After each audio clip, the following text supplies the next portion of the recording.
And welcome to मध्य मुकाबिल। मैं हूं रबिया खान और मेरे साथ मौजूद हैं रऊफ लासरा। सबसे पहले नजर डालते हैं कुछ अहम खबरों पर। वजीर आला खैबर पख्तूनख्वा का दूसरे सूबों में सियासी दौरा। सिंध हुकूमत ने पहले गर्मजोशी दिखाई, बाद में पुलिस की सख्ती। वजीर आला सिंध का मिलने से इनकार। सुहेल आफरीदी का दौरा कराची सियासी लिहाज से कितना कामयाब रहा और ये लाहौर के दौरे से कैसे मुख्तलिफ था? कराची जलसे का पावर शो कैसा रहा? क्या सिंध का दौरा पीपल्स पार्टी के लिए सियासी खतरा हो सकता है? दूसरी तरफ वजीर आला केपी का DGISPR से मुतल्लिक सख्त बयान। पंजाब और वफाक के वज़रा की केपी वजीर आला पर तनकीद। वफाकी वजीर मुमलिकत तलाल चौधरी की भी तनकीद। अफगानिस्तान का तर्जुमान करार दे दिया। इस अहम सियासी दौरे और मुल्की सियासत पर बात करने के लिए हमारे साथ मौजूद होंगे कराची से सीनियर तज्जियाकार फवाद अहमद। इसके अलावा सदर के दस्तखत के बगैर ऑर्डिनेंस का इजरा। पीपल्स पार्टी हुकूमत से नाराज, ऐवान से वॉकआउट, कोरम की निशानदेही कर दी। ऑपोजिशन लीडर की तकर्रुरी के लिए राह हमवार हो गई। कौमी असेंबली इजलास की अहम तफसीलात आपके साथ शेयर करेंगे और इस पर बात करने के लिए हमारे साथ स्टूडियोज में मौजूद होंगे सीनियर सहाफी जमशेद रिजवानी। इसके अलावा सेनेट IT कमेटी का इजलास में ब्यूरोक्रेट और वफाकी वजीर का PTCL बोर्ड मीटिंग में डॉलर्स में मुआवजा लेने का इंकशाफ। वफाकी वजीर अहमद चीमा और कौन कौन से ब्यूरोक्रेट्स को बोर्ड से हजारों डॉलर्स में अदायगी हो रही है, इस अहम इशू पर बात करने के लिए कमेटी चेयरमैन पलवशा खान हमारे साथ प्रोग्राम में मौजूद होंगी। लेकिन सबसे पहले बात कर लेते हैं वजीर आला खैबर पख्तूनख्वा के कराची के दौरे के हवाले से। अस्सलाम वालेकुम फवाद, बहुत शुक्रिया हमें ज्वाइन करने के लिए। आपने मदद किया। जी फवाद साहब, बताइएगा कि कराची के दौरे को आप कैसा देख रहे हैं? वजीर आला केपी ने लाहौर के बाद ये कह दिया था कि मैं कराची जो है वो जाऊंगा, लेकिन कराची में जो सरप्राइज मिला, जिस तरह का वेलकम उनको दिया गया, वो सबके लिए शॉकिंग था, सरप्राइजिंग था। और फिर हालात हमने देखा विद इन 24-48 आवर्स हालात जो है उन्होंने कंप्लीट 180 डिग्री टर्न लिया। हुआ क्या आखिर? देखिए रबिया, इसको ना 3-4 मुख्तलिफ तरीकों से देखा जा सकता है कि पॉलिटिकली इस दौरे के क्या असरात होंगे, क्या फर्क था लाहौर और कराची के दौरे के अंदर। क्या कराची में अगर पाकिस्तान तहरीक इंसाफ का कोई और रहनुमा माजी में दौरा करता रहा है तो उसको कैसा रिस्पांस मिलता रहा? इमरान खान साहब को कराची में कैसा रिस्पांस मिला? कराची से सुहेल आफरीदी के जाने के बाद या उनकी मौजूदगी के बाद, यानी कि जलसे के बाद लोगों के तासुरात क्या आते हैं? ये 4-5-6 वो सवालात हैं कि जिसके कराची में हम जैसे जो तालिब इल्म सहाफी हैं वो जवाब तलाश करने की कोशिश कर रहे हैं।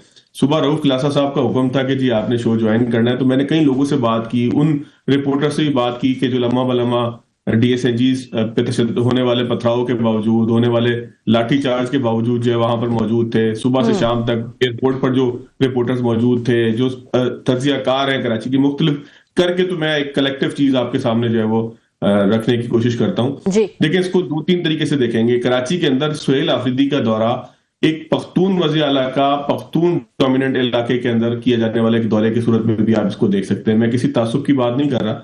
मैंने कुछ ऐसे रिपोर्टर से बात की जो हमारे साथी दोस्त हैं कि जो खुद पश्तो बोलने वाले। मैंने उनसे पूछा कि आप सिर्फ मुझे 3-4 सवालात के जवाब जो हमें तलाश करने की कोशिश की। मैंने पूछा कितने फीसद लोग ऐसे थे कि जो पश्तो बोलने वाले थे या क्राउड जो है पश्तो था। तो उन्होंने कही 2-3 चीजें तो बड़ी वाज़ेह हैं, और जिन रिपोर्टर की मैं बात कर रहा हूँ वो खुद भी पुख्तून नहीं है। तो उन्होंने कहा कि तकरीबन 60 से 65% या 70% क्राउड जो था वो तो पठानों के ऊपर मुश्तमिल था, पख्तून थे जो कराची के अंदर रहते हैं। और पूरा एक जिला है कराची का, जिला गरबी, कि जो पूरा पश्तून डोमिनेटेड है, जहां से जो है वो माजी में ANP सूबाई असेंबली की नशिस्त भी जीत चुकी है।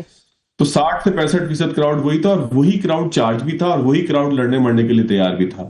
5 से 8 या 10% लोग वो थे कि जो अंदरून सिंध से मुख्तलिफ रहनुमाओं ने अपनी मदद के लिए कराची में इस पावर शो को सेट करने के लिए बुलाए थे। तो अगर क्राउड की बात करें तो अगर इसको इस जाविये से देखें कि वो कराची के एक सेक्टर की नुमाइंदगी करता था तो ये कोई गलत बात ना होगी। 20-22% लोग कराची के भी थे। लेकिन अगर तहरीक इंसाफ को फ्री हैंड दिया जाता तो कराची में शामिल होने वाली फैमिलीज की तादाद से ज्यादा होती। ये तो है मोटी मोटी चंद बातें। अब इसके पीछे मामला ये है कि अगर आप सिर्फ ये समझें कि सुहेल आफरीदी के पास वो कुव्वत थी कि जो उन्होंने दिखाई, तो इससे पहले जब शेर अफजल मरवत साहब यहाँ तशरीफ लाए थे कराची में इलेक्शन से पहले कैंपेन करने के लिए, तो पठान होने की वजह से, पश्तो डोमिनेंट होने की वजह से उनका जो है वो इस्तकबाल भी यहाँ सीवी के ऊपर उन्होंने बड़ा एक जलसा किया था, और कॉर्नर मीटिंग, जलसे, जुलूस उनके बड़े अच्छे हुए थे, जहां से उनको ये महसूस होना शुरू हुआ था कि वो तहरीक इंसाफ के एक ऐसे रहनुमा है कि जो अपने गिरद पावर जमा कर सकता है। उसके बाद जो कुछ हुआ मरवत साहब के साथ वो आपने देखा। तो अगर सिर्फ जलसे की बात करें तो इसको हम ये नहीं कह सकते कि ये पूरे कराची की नुमाइंदगी थी, लेकिन हमें ये भी नहीं भूलना चाहिए कि 2013 के अंदर एमक्यूएम के इख्तिताम की वजह भी पाकिस्तान तहरीक इंसाफ बनी कि जब आरिफ अलवी साहब जीत गए और उस वक्त एमक्यूएम के कायद थे अल्ताफ हुसैन साहब, वो जो है वो हजियान की कैफियत के अंदर आ गए। उन्होंने कहा कि 3 तलवार पे जो लोग मौजूद हैं उनको चीर के रख दें, वहां पर जो फैमिलीज हैं उनको काट के रख दें। ये सारी बातें सबने देखी। फिर आगे उन्होंने बहुत कुछ ऐसी वाहियात गुफ्तगू की कि जो शायद काबिल नशर भी ना हो। तो 2013 से एमक्यूएम के खात्मे का जो मामला था वो भी यहीं से स्टार्ट हुआ।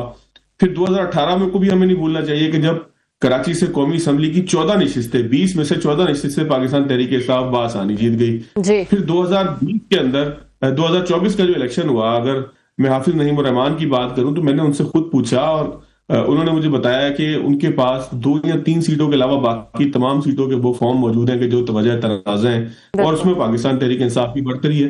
ये तो एक सिनेरियो है, लेकिन जवाब में लोग आज ये सवाल भी कर रहे हैं कि पाकिस्तान तहरीक इंसाफ ने कराची को क्या दिया। खान साहब जब मौजूद थे, एक सवाल पूछा गया सुहेल अफरीदी साहब से कि जी कराची में खान साहब ने एक रात रुकने की जहमत नहीं की, तो उन्होंने कहा कि वो पूरे पाकिस्तान के वज़ीर आज़म थे, वो जहां मर्जी ठहरते। तो ये जो सारी मैंने आपको मुंतशिर गुफ्तगू की, इसको अगर एक पॉइंट पर लेकर आए तो पाकिस्तान तहरीक इंसाफ का पावर शो कोई बहुत आउट क्लास पावर शो नहीं था कि हम कहें कि उसके नतीजे में जो है वो कराची के अंदर आवाम चारों तरफ से जो है वो निकल कर आ गए। हाँ, एक अच्छा पावर शो था और कराची में जब तहरीक इंसाफ को मौका मिलेगा ऐसा ही पावर शो वो करने की सलाहियत रखती है और किसी और पार्टी के मुकाबले में ज्यादा रखती है। फिर इसको ये भी हमें नहीं भूलना चाहिए कि कराची में 2.5 करोड़ या 3 करोड़ के करीब जो है वो लोग बसते हैं। उसमें से जो है वो 10-15 हजार लोगों का निकल आना, और उसमें भी मैंने आपको बताया कि खास जो है वो एथनिसिटी से ताल्लुक रखने वाले लोगों का निकल आना, इसकी बहुत कोई सिग्निफिकेंस भी नहीं होती। फिर एक और इसमें जाविया ये कि क्या माजी में कराची में होने वाले किसी जलसे से मुल्क में सियासत का रुख बदला है? शायद ऐसा भी नहीं। फिर एक सवाल ये भी पैदा होता है कि अभी हम पीपल्स पार्टी के किरदार की तरफ आएंगे कि पीपल्स पार्टी ने क्या किरदार अदा किया, पीपल्स पार्टी का किरदार की वजह क्या थी। ये तो एक मोटी मोटी बातें थी कि कराची से चलने वाली तहरीक जो है वो माजी में भी शायद ही कोई एक आध तहरीक तारीख में मिलती हो। तहरीकें तो वही चलती हैं कि जो लाहौर से या पंजाब से या इस्लामाबाद से चले, इस्लामाबाद की तरफ चले और लाहौर से चले, तो पंजाब से चले या लॉन्ग मार्च हो, वही कामयाब होते हैं। तो ये चंद बिखरी हुई गुफ्तगू थी। लेकिन अब अगर आप आ जाए सिंध गवर्नमेंट और पीपल्स पार्टी की तरफ, क्लासा साहब आपकी इजाजत है ना? मैं बोलता मेरा ख्याल है रबिया को अगर आप सवाल करने दें तो बेहतर रहेगा ताकि व्यूअर के लिए आसानी हो जाएगी कि अब हम किस तरफ जा रहे हैं। जी सर। वरना तो मैंने तकरीर यहाँ पर करनी थी, उसके बाद जो है वो ऐसा वो हमने आपकी सुनी है सर, आपकी हमने मनोलाप सुन लिया। आप थोड़ा रबिया के कुछ सवाल आते हैं वो भी सुन लें। आपकी तकरीर पे जो है वो 100 बिस्मिल्लाह। लेकिन एक छोटा सा सवाल फवाद साहब के, ये आपको लगता है, क्योंकि अभी आपने बीच में कहा कि सिग्निफिकेंस ऐसी तहरीक की शायद इतनी सियासी सिग्निफिकेंस नहीं होती, लेकिन और ये हर दफा हम देखते हैं कि आप पीपल्स पार्टी ने उनको वेलकम किया, जबरदस्त वेलकम किया, वो आते, जितने लोग भी जो है वो जमा करते, जलसा करते, चले जाते। लेकिन जो किया पीपल्स पार्टी ने और जो एक 180 डिग्री का टर्न हमने देखा, उसके बाद आपको लगता है कि उसकी सिग्निफिकेंस थोड़ी तो बढ़ गई? हर जगह विजुअल्स आने लगे, सोशल मीडिया पे विजुअल्स आने लगे, तो एक टॉक ऑफ द टाउन जैसे कहते हैं वो बन गया, जैसे कि लाहौर में भी हमने देखा। तो लाहौर में भी अगर इस किस्म की रुकावटें ना होती तो शायद ये बात इतनी बड़ी ना बनती। तो सिग्निफिकेंस तो इन पार्टीज ने खुद ही जो है वो क्रिएट कर दी। अब मैं चाहूंगी कि आप बताएं कि ये हुआ क्यों आखिर?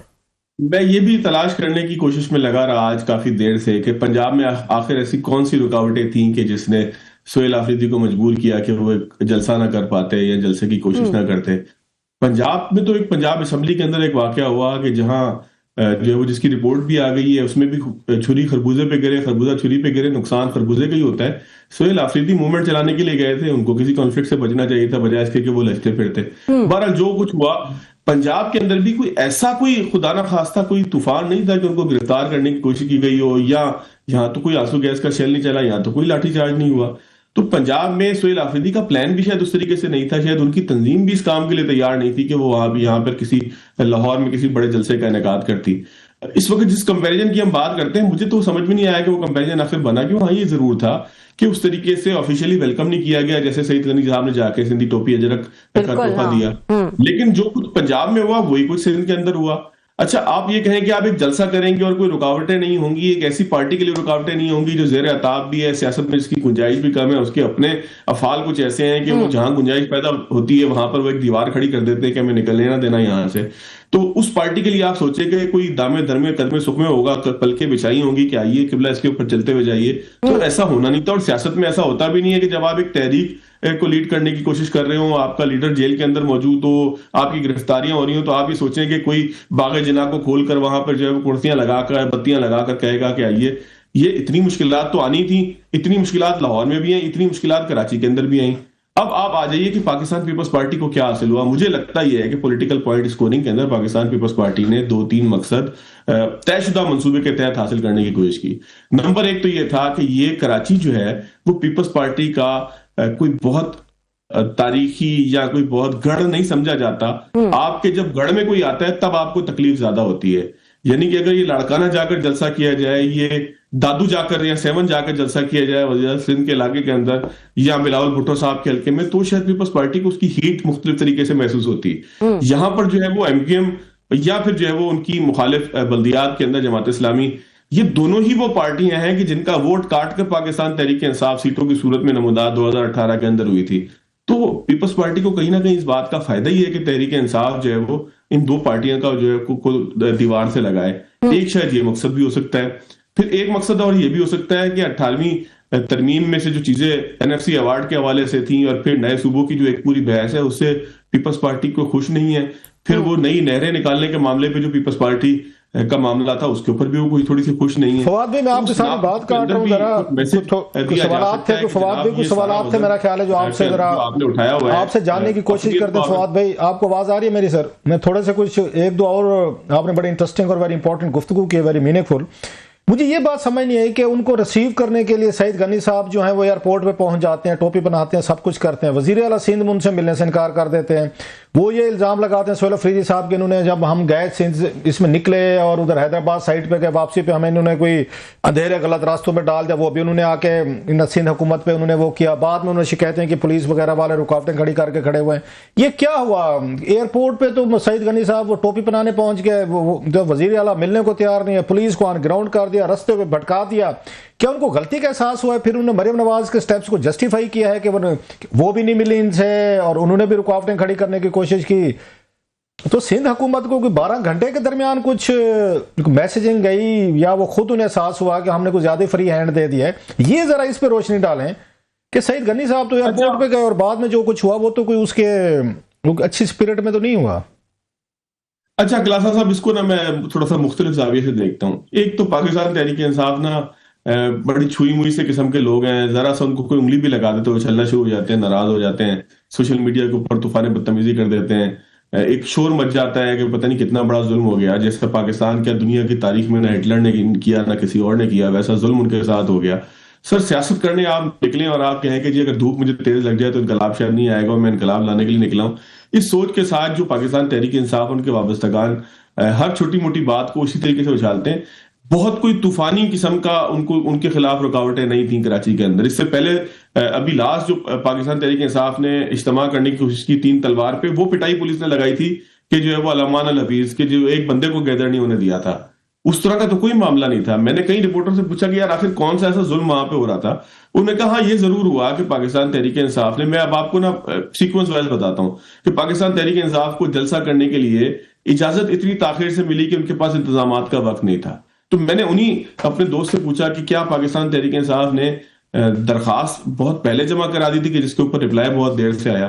भाई 10 दिन पहले आपका प्लान था, आपने दरखास्त जमा कराई है 3 दिन पहले और 1 दिन पहले आपको इजाजत मिली है। इतना तो क्लरिकल जो है वो पाकिस्तान के अंदर सिस्टम तेज नहीं है ना कि आपको ऐसा। इनको पता था कि इनको जलसे की इजाजत मिल जाएगी, हमें भी पता था कि इनको जलसे की इजाजत मिल जाएगी। जो सूरत हाल नजर आ रही थी, कई लोगों से बात हुई, उन्होंने जलसे की इजाजत तो मिल जाएगी। पाकिस्तान तहरीक इंसाफ आराम से बैठी रही, ना उसने मोबिलाइज करने की कोशिश की लोगों को।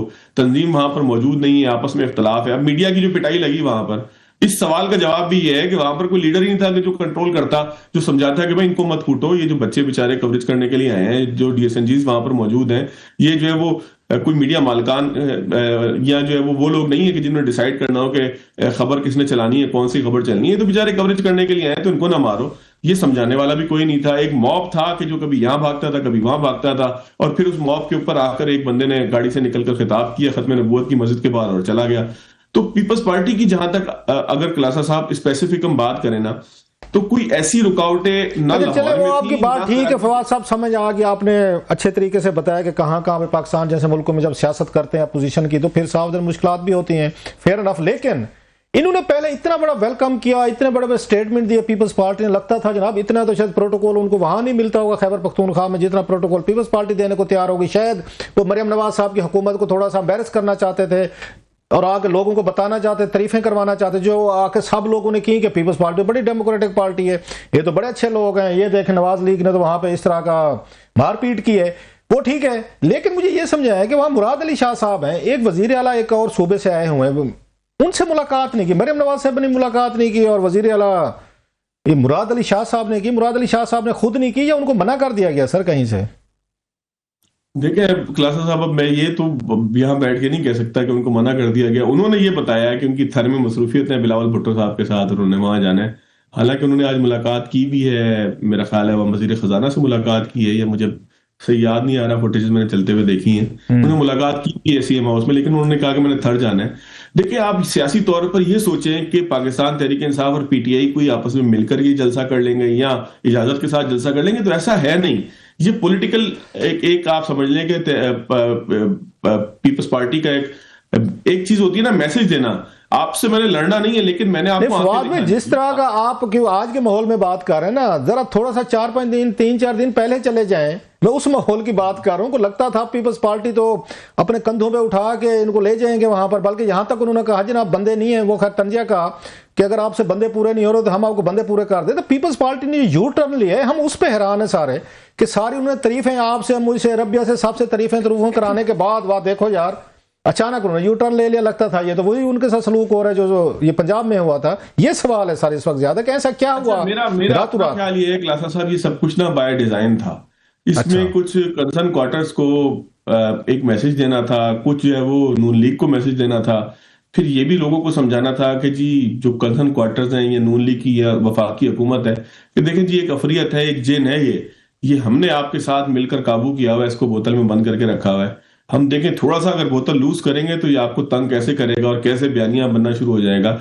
लिहाजा हमें भी सिस्टम में रखिए, हमें भी साथ लेकर चलिए, हमें भी नए सूबों का नाम लेकर मत डराइए, हमें भी एनएफसी अवार्ड के नाम पर जो है वो तंग मत कीजिए, हमें भी जबरदस्ती कैनाल निकालने का जो है फवाद में ये मुमकिन है कि जो कुछ और ताकतें हैं, आपको बताया कि ये मुमकिन है कुछ और ताकतें हैं, कुछ और यहाँ पे इदारे हैं, उन्होंने मैसेजिंग भेजी है कि भाई साहब को ज्यादा ही आपने फ्रीडम दे दी है, और उसका नतीजा आज हमने देखा तलाल चौधरी साहब ने बड़ा सख्त बयान जारी किया। उन्होंने कहा जनाब कि ये जो अगर अफगानिस्तान का ज्यादा इनको हमदर्दी है तालिबान से तो हम इनको उधर ही फेंक देंगे जैसे वहां पे उनको फेंका है।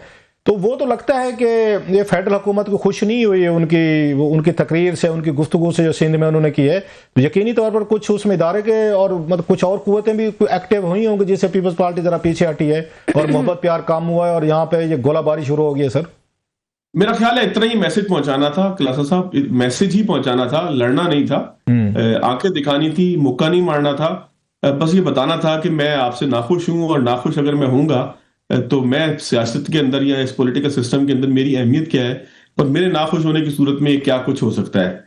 तो मेरा ख्याल है इतना ही मैसेज था, और चूंकि फिर उसका नुकसान कोई नहीं था, हिंग लंगे ना पिटकर ये रंग भी चोखा आएगा का मिजाक था, कोई फर्क नहीं पड़ रहा था पीपल्स पार्टी को इस सारी जो एक्सरसाइज से। तो उन्होंने कहा कि थोड़ा सा रंग दिखा दें कि हम अगर सियासी तौर पर आपके साथ नहीं होंगे तो फिर आपको क्या तकलीफ। और ये भी देखें एक बड़ा कामयाब बयानिया है कि एक टोपी और अजरक पहनाकर जो है वो सिंध हुकूमत ये करार देने में कामयाब हो गई कि उन्होंने बहुत अच्छा इस्तकबाल किया है। मुझे आप वैसे तो एक मुहावरा भी है, लास्टली एक मुहावरा भी है, किसी को टोपी पहनाने का मतलब तो कुछ और भी समझा जाता है हमारे यहाँ मुहावरा तान के, किसी को टोपी पहना के आपने उसकी जेब काट ली है। सर मैं अगर क्लासा साहब मुझसे आप एक वन लाइनर पूछ रहे हैं तो मुझे लगता है कि ये सारी एपिसोड बाय डिजाइन थी और इस डिजाइन में पीपल्स पार्टी ने भी अपना मकसद हासिल किया, पीटीआई को थोड़ा सा हौसला मिला कि शायद जो है वो हमें खुल के खेलने का मौका मिले। हालांकि कोई इज्जतदार अल्फाज के साथ जो है वो खत्म नहीं हुआ इस सारे मामले का, तकरीर के अंदर भी। और खुद जो मकामी क़यादत है पीटीआई की, आप क्या समझते हैं कि वो इस बात के ऊपर राजी हो जाएगी कि पीपल्स पार्टी के ऊपर तनकीद ना की जाए? उन्होंने भी पीपल्स पार्टी से ही जो है वो लड़ना है, उन्होंने पीपल्स पार्टी को लेकर लड़ाना है। तो वो भी उकसाने के लिए, बताने के लिए मौजूद थे कि जी ये सब कुछ जो हो रहा है बड़ा फ्रॉड है, बड़ा झूठ है। और राई का पहाड़ बनाकर जिस तरीके से जी बहुत बहुत बहुत बहुत शुक्रिया, thank you so much Fawad साहब हमें ज्वाइन करने के लिए। कराची से फवाद अहमद साहब जो है वो हमें ज्वाइन किया हुआ था उन्होंने, और हमें बता रहे थे कि किस तरह से जो है वजीर आला केपी कराची गए और जो इंतजाम थे पीपल्स पार्टी की तरफ से उनमें किस तरह की जो है वो हमने एक यू टर्न देखा। ब्रेक ले लेते हैं नाज़रीन, ब्रेक के बाद जो है एक और इम्पोर्टेंट खबर जो है वो डिस्कस करेंगे कि सेनेट IT कमेटी का इजलास हुआ और इजलास में क्या क्या इंकशाफात हुए। इस पर बात करने के लिए हमारे साथ जो है वो कमेटी की चेयरमैन परविशा खान जो है वो हमारे साथ मौजूद होंगी। See you after short break. Welcome back नाज़रीन, एक और अहम इशू जो है वो डिस्कस कर लेते हैं। सेनेट IT कमेटी का इजलास हुआ, उसमें क्या क्या इंकशाफात हुए, क्या क्या चीज़ें जो हैं वो डिस्कस हुई, हम बात कर लेते हैं। हमारे साथ बात करने के लिए मौजूद है कमेटी चेयरमैन परविशा खान। अस्सलाम वालेकुम परविशा साहिबा, बहुत शुक्रिया ज्वाइन करने के लिए। बहुत शुक्रिया जी परविशा साहिबा, बताइएगा क्या क्या बड़े इंकशाफात हुए हैं जो ये मीटिंग हुई सेनेट IT कमेटी का जो इजलास हुआ, ब्यूरोक्रेट्स के हवाले से, वफाकी वुज़रा के हवाले से, क्या डिटेल्स हैं आपके पास? देखिए, हम ने इससे पहले भी एक और बोर्ड था यूफोन के, जो सरकारी बोर्ड्स हैं इस हुकूमत में, और जो जिस कमेटी के जिस मिनिस्ट्री को ओवरसी करती है उसके नीचे आते हैं, कम से कम उनकी मैंने मुख्तलिफ बोर्ड्स की जो है वो मालूमात ली। इससे पहले मैं यूफोन के बोर्ड की मालूमात ले चुकी हूँ, और वो कलासरा साहब ने खुद उस कमेटी मीटिंग को अटेंड भी किया और देखा भी। और आज हमने PTCL के बोर्ड की मालूमात ली, तो उसमें जाहिर है इंकशाफात जो हुए मेरे लिए तो इतने हैरत अंगेज नहीं थे, क्योंकि मुझे इल्म था कि उसकी अदायगियां जो है वो एक भारी अमाउंट है और वो एक बड़े लुक्रेटिव बोर्ड्स हैं। लेकिन सवाल ये है कि फिर एक सवाल असूल का है कि आया सरकारी मुलाजमीन हो गए या कुछ प्रिविलेज्ड लोग हो गए, वो बोर्ड्स पे जरूर आते हैं, लेकिन जो लोग ऑलरेडी तनख्वाह वसूल कर रहे हैं उनको हजारों डॉलर की अदायगी एक मीटिंग की और एक वक्त में बहुत से बोर्ड्स पर होना, इस पे कुछ कॉन्फ्लिक्ट ऑफ इंटरेस्ट के सवालात उठते हैं।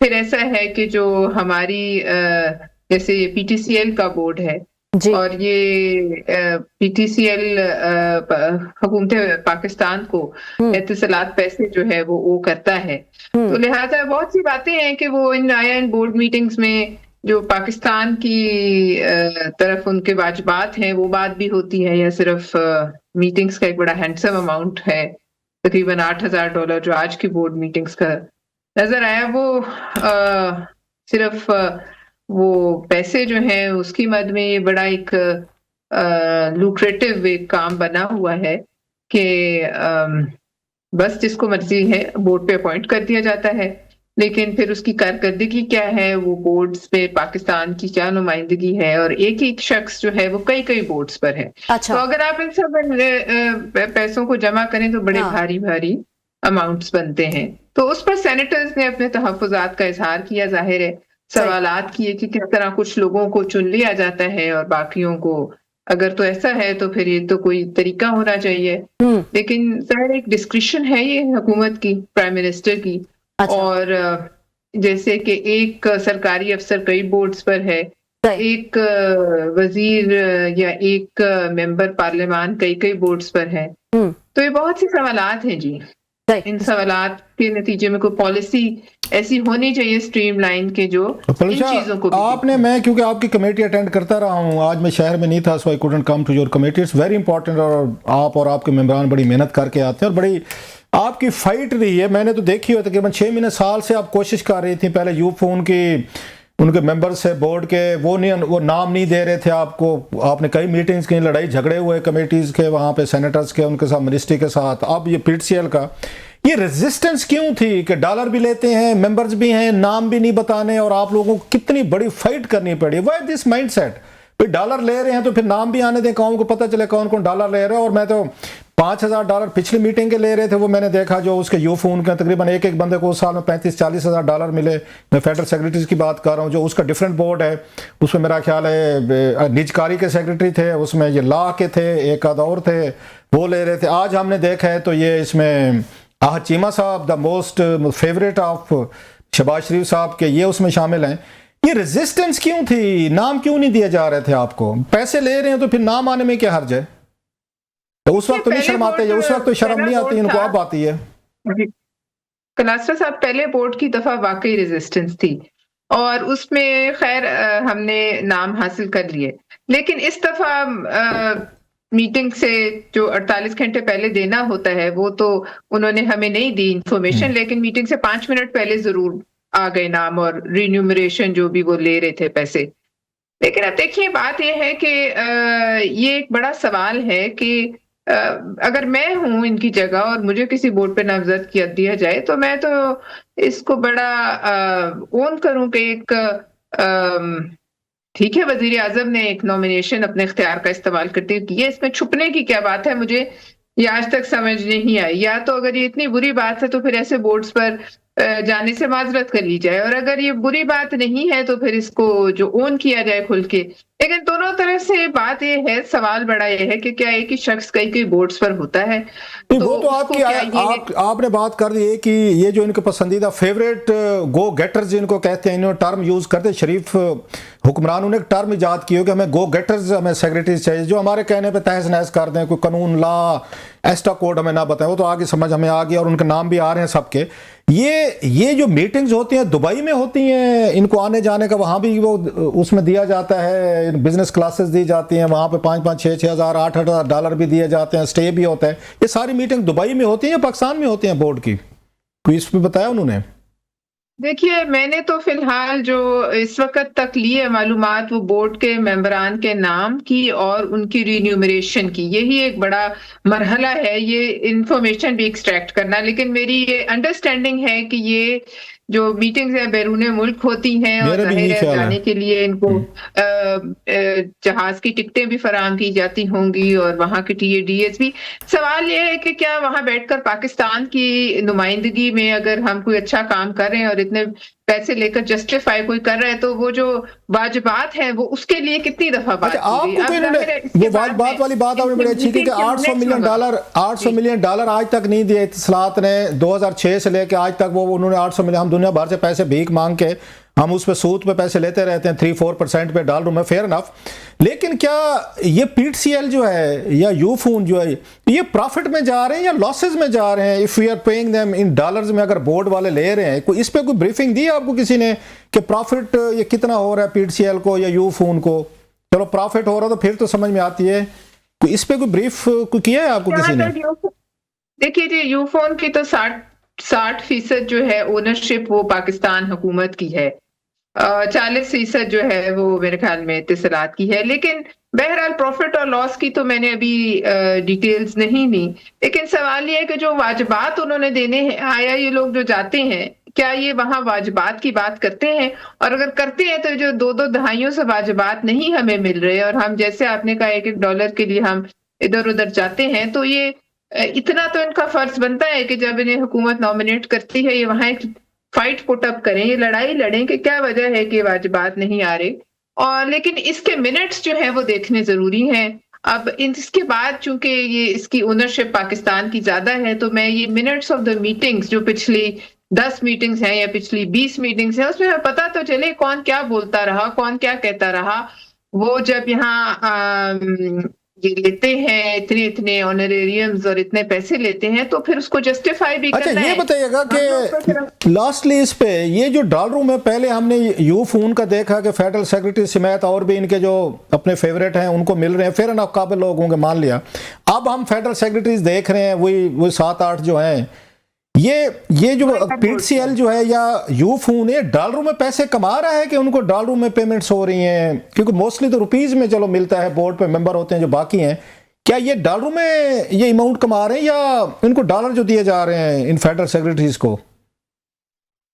देखिए जी, मेरे ख्याल में तो जो ओनरशिप है उसमें रुपीज में ही कमा रहे होंगे, लेकिन डॉलर्स में पेमेंट जरूर की। अब आप एक अंदाजा कीजिए, एक फेडरल सेक्रेटरी या एक मेंबर पार्लियामेंट का अगर 3-4 बोर्ड्स पे है जो है क्योंकि ये हमने जब इसको सादिया बासी साहिबा ने रेज किया on the floor of the house, उन्होंने पूछा कि कितने मेंबरान पार्लियामेंट बोर्ड्स पे हैं, तो उन्हें कहा गया कि 10 लाख रुपए की एक कैप लगा दी गई है वजीर आजम की तरफ से, और उस कैप के ऊपर अगर कोई पैसा कोई लेता है तो it will go back to the national exchequer. लेकिन फिर उसके बाद खुद ब खुद किसी तरीके से वो कैप हटा दी गई और अब कोई कैप नहीं है, यानी वो पैसे जो ले रहे हैं वो उन्हीं के हैं।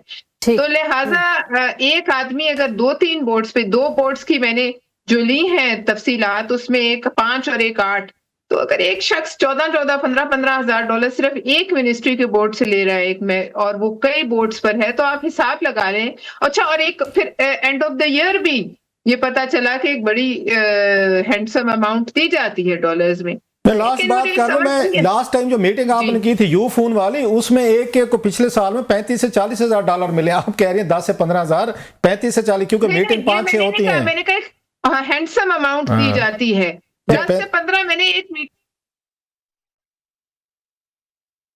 जी मेरा जी, आई थिंक पलवशा आपकी आवाज जो है वो नहीं आ रही है। आई थिंक कनेक्शन में कुछ प्रॉब्लम है। नाज़रीन, यहाँ पर एक ब्रेक जो है वो शामिल कर लेते हैं। कुछ मजीद इशूज़ हैं जो प्रोग्राम में जो है वो हम शामिल करेंगे। जैसे कि सदर के दस्तखत के बगैर ऑर्डिनेंस का इजरा हुआ, पीपल्स पार्टी नाराज जो है वो इस पर नजर आई है। क्या मामलात हैं, इस हवाले से बात करने के लिए हमारे साथ सीनियर सहाफ़ी जमशेद रिजवानी मौजूद होंगे after the short break. Welcome back नाज़रीन, एक और अहम खबर जो है वो शामिल कर लेते हैं। इसमें कौमी असम्बली का इजलास था और उसमें क्या अहम तफसीलात हैं, हमारे साथ बात करने के लिए मौजूद हैं सीनियर सहाफ़ी जमशेद रिजवानी। अस्सलाम वालेकुम जमशेद साहब, बहुत शुक्रिया ज्वाइन करने के लिए। आप वहाँ पे मौजूद थे, क्या एजेंडा था, क्या हुआ? पीपल्स पार्टी ने वॉकआउट भी कर दिया, क्यों नाराज थे, हुआ क्या आखिर? देखिए, वहाँ आज देखें जब इजलास शुरू हुआ तो बाकायदा कार्रवाई के बाद पहली दफ़ा स्पीकर ने ये कहा मुतमईन करने के लिए PTI के हवाले से कि चीज़ें कि हम अपोजिशन लीडर का जो प्रोसेस है तकर्री का वो शुरू करने लगे हैं। बिल्कुल, हाँ। और इस पर मलिक आमिर डोगर साहब ने जो चीफ व्हिप हैं उनको बार बार मेंशन करते रहे और इत्मीनान का इजहार किया मलिक आमिर डोगर ने कि अच्छी बात है, कल तक आप हमें तरीक़ाकार बता दें आप किस तरह चाहते हैं। लेकिन उन्होंने जो कानूनी तकाजे थे उसके मुताबिक प्रोसीजर बता दिया स्पीकर साहब ने।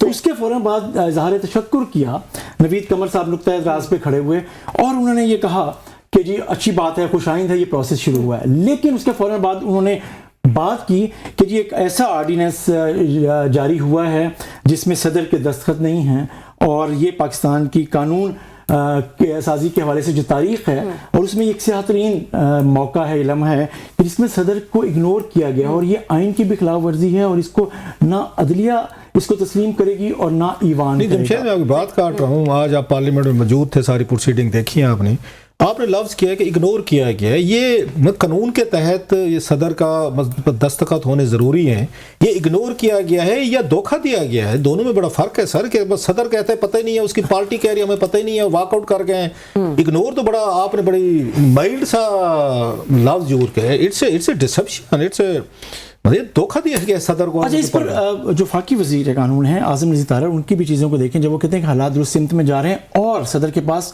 9 से 10 ऑर्डिनेंस और बिल ऐसे थे जिस पर उनके दस्तखत होने थे। हमें इतवार को बताया गया कि उन बिलों पर दस्तखत कर दिए गए हैं। अब मैं डाउट में हूँ कि ये बिल उसमें शामिल है या नहीं है, लेकिन हमें पता है कि आइन के आर्टिकल 48 के तहत जो ज़रूरी होता है उसके तहत सदर की दमनजूरी के बगैर ये नहीं हो सकता। फिर भी मैं मिनिस्ट्री में जाकर अपने स्टाफ के साथ चेक करता हूँ। तो ये एक नहीं, मैं आपकी बात कर रहा हूँ, सॉरी फॉर माय इंटरप्शन। जी आप क्योंकि अब आपने इतने अच्छे तरीके से पार्लियामेंट कवर करने शुरू की है, तो ये मुमकिन है कि उसको अगर ये रेज करती पीपल्स पार्टी, रोला ना डालती, नवीद कमर साहब ना खड़े होते, तो ये आज़म रज़ी तारड़ साहब ये कहते जी मुझे जाके मैं देख लूँगा, या उसी में वो समझते कि ये सारा कुछ क्लियर हो रहा है। It's a huge thing. मैं आपको बता रहा हूँ 20-25 साल मुझे भी हो गए।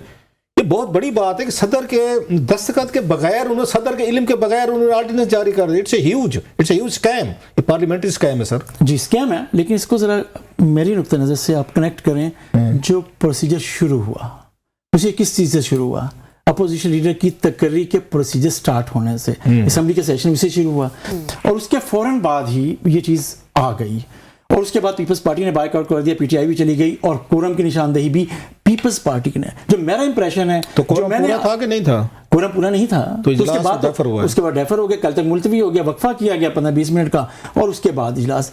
लेकिन जो मेरा इंप्रेशन था पार्लियामेंट के लॉबीज में घूमते फिरते हुए वो ये था कि ये इजलास आज खत्म ही होगा और जल्दी खत्म हो जाएगा। क्यों, आपका क्यों ऐसा? मुझे नहीं पता, लेकिन या तो आपको ज्यादा पता होगा, आप तो हर वक्त प्रेस गैलरी में पाए जाते हैं और इंफॉर्मेशन थी, इंट्यूशन थी आपकी, मतलब कैसे आप वहाँ जो लोग, एक तो आपको पता है आज भी इजलास लेट शुरू अक्सर होता है, लेकिन जिस अंदाज में स्टार्ट हुआ और आपको पता है अपोजिशन लीडर की तकरीर जैसे अहम जो अगर एजेंडा जो जारी हुआ था उसमें ये चीज पहले शामिल नहीं थी जो इन राइटिंग दिया गया था। जरूरी नहीं होता आप क्यों नहीं, मैं वैसे बात करूं, लेकिन इंपॉर्टेंट बात, जरूरी नहीं होता एजेंडे को फॉलो किया जाए, रोला कोई भी डाल सकते किसी वक्त भी। लेकिन मेरा ख्याल है कि सबसे पहले जब ये शुरू हुआ तो उसको साथ कनेक्ट करें ना। जो मुझे ये लगता है, मेरा इंप्रेशन ये है कि इसका जो पीपल्स पार्टी ने जो एतराज उठाया या जो इशू बनाया गया है, जो सामने आया है, उसमें इसका ताल्लुक कहीं जाकर ज़रूर इससे ज़रूर निकलेगा कि अगले 2 से 3 दिनों में अपोजिशन लीडर की तकरीर का प्रोसेस मुकम्मल होगा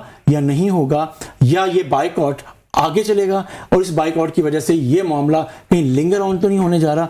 इसको जरूर कनेक्ट करके देखने की कोशिश करनी चाहिए। आपको क्या लगता है कि ये आपकी क्या रीडिंग है कि आपने बैठ के सारा कवर किया, देखा है कि क्या पोजीशन लीडर का नाम दिया महमूद खान चकज़ई साहब का दिया हुआ हुकूमत या स्पीकर साहब उनको नॉमिनेट कर देंगे, या कोई आजकल वंडर बॉय की बड़ी बातें होती है, या कोई यहाँ भी कोई वंडर बॉय नजर आ जाएगा और महमूद चकज़ई साहब साइड पे होंगे, कोई और वंडर बॉय जो है वो पोजीशन लीडर बन जाएगा? What is your reading sir? मेरा ख्याल है कि देखिए आज जो प्रोसेस बताया स्पीकर साहब ने, अगर हम उसको देखें और उसके बाद मलिक आमिर डोगर साहब को देखें तो वो ये कह रहे हैं कि जी हमने अपने अरकान के दस्तखतों के साथ आपको पहले भी डॉक्यूमेंट दे दिया, हम कल भी ये दे देंगे।